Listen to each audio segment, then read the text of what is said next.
Malilipay na sana ako sa pagtakod ng mga bagong pisa-pisa, no? Yung problema ay flat pala ang animal na ito. Ay, nilanglan natin mga guys, no? Bulkitin, ay hindi pala, ichuchublis pala mga guys para naman masasakyan ni Maninoy ninyo.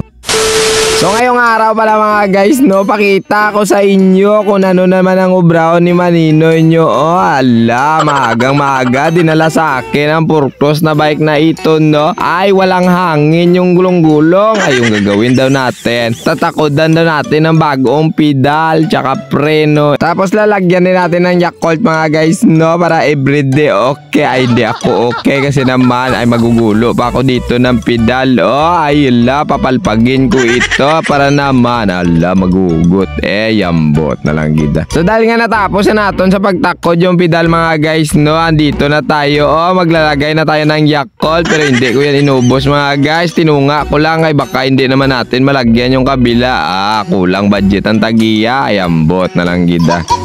Ito talaga kadalasan nangyayari mga guys, no, nauubusan ng hangin dahil ay hindi ginagamit yung bike mo. Kaya pag nakachublis yung bike mo ay gamitin mo na.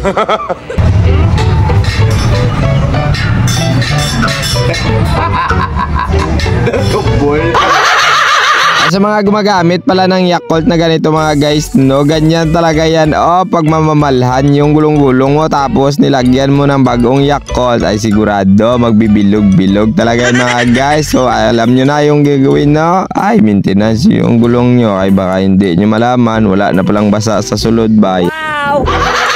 So yan mga guys, no, ang isusunod naman natin sa pagtakod yung hydraulic brakes. Ay, Shimano pala ito mga guys, MT200 yung ginamit ni Idol dito. Oh. Ay, susuok lang natin yan mga guys, no. Tapos syempre kunting hugot lang tayo dyan, ay baka magkamali si Maninoy ninyo. Ala, magsisintak ang animal ya ba?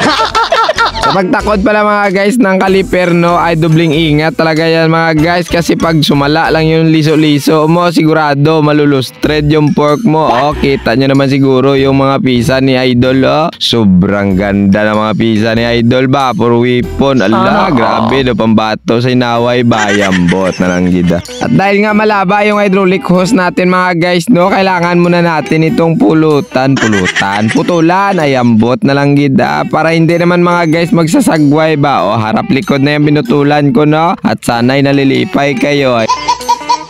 At dahil natakod na natin lahat na kailangan itakod mga guys, no, ay punas-punas na lang si Maninoy ninyo, no, para naman na maglilimpyo. Ay, ambot na lang gida. So yun na mga guys, no, hanggang dito na lang si Maninoy ninyo. Oh, natatapos na yung obra ko. At syempre mabubuta na naman ang bulsa ko. Ay, ambot na lang gida. Maraming salamat sa inyo mga guys, no, at sa susunod ulit, paalam.